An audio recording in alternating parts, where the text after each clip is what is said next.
Hello guys, welcome back to our YouTube channel How to Use Basics. Let's begin with the tutorial.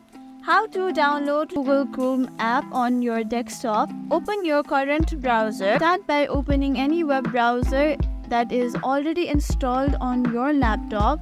Example, Microsoft Edge, Firefox, Safari. In the address bar, you will browse typing Google Chrome downloads page. Then click on the first link. Then you'll be directed to Google Chrome download page. Depending on your operating system, Windows or Mac, the website will automatically detect your platform. You'll be asked to confirm the download. So click accept and install. You may be asked to confirm the download, so click accept and install. Once the download is completed, locate the installer file.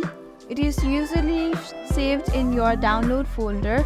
On Windows, the file will be named. Double-click the installer file to begin the installation. Run the installation. A prompt will appear asking if you want to allow the app to make changes to your device. Click yes. The installation will start and Chrome will install automatically. Once the installation is completed, you can open. Thank you for watching this video. Make sure you like, share and subscribe to our YouTube channel for more such content.